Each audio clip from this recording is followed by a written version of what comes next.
O rendimento do trabalhador tem caído desde o golpe de 2016. Após a reforma trabalhista de Michel Temer, o salário diminuiu e a informalidade aumentou. Acompanhe na reportagem de Daiane Ponte.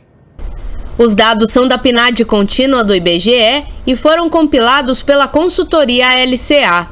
Os números mostram que subiu de 30% para 35,6% o índice de trabalhadores com renda de até um salário mínimo.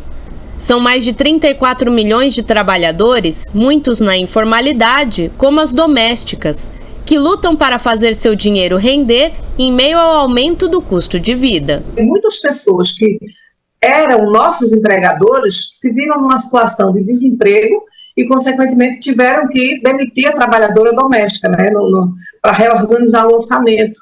Então, isso trouxe um arrojo salarial bem maior para as trabalhadoras domésticas. Para você ter uma ideia, na região Nordeste, as trabalhadoras domésticas têm um ganho líquido de R$ 690.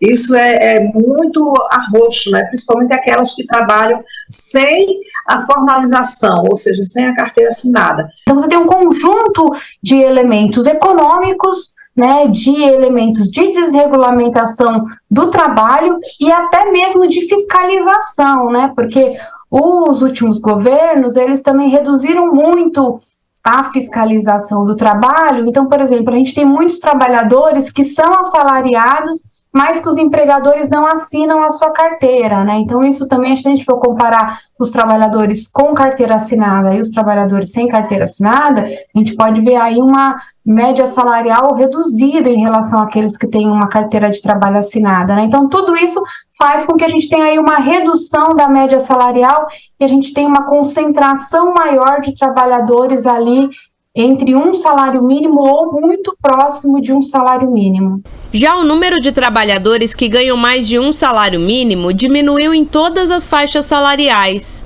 A reforma trabalhista contribuiu para a queda da renda do trabalhador. A gente viu que o golpe não foi contra a presidenta Dilma, foi contra o povo brasileiro, principalmente contra a classe trabalhadora, principalmente, porque a reforma trabalhista, né?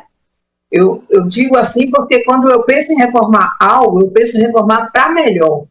E não o que aconteceu. Foi retirado direitos dos trabalhadores e temos aí um presidente que diz que a pessoa tem que optar entre ter emprego ou ter direitos. E eu acho que temos que ter as duas coisas, ter emprego e ter direitos. A reforma trabalhista, ela criou um conjunto de contratos precários de trabalho, né?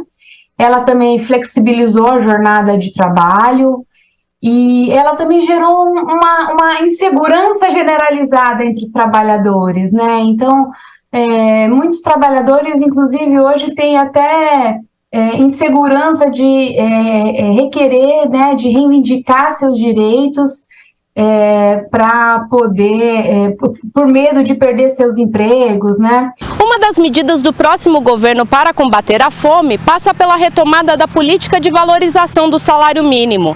A medida deve não só recompor o salário dos trabalhadores, mas também reaquecer a economia.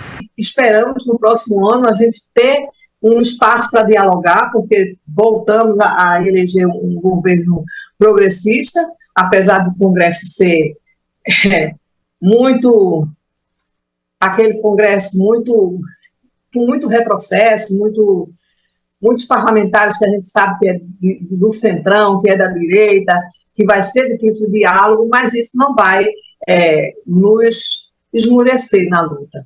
A gente sabe que tem uma preocupação do governo Lula de garantir um aumento real em 2023, mas a gente não sabe, diante de todas as necessidades do país, qual vai ser o tamanho desse aumento real. E, a partir de 2023, a gente discutir novamente uma política de valorização permanente e aí com indicadores de longo prazo, né?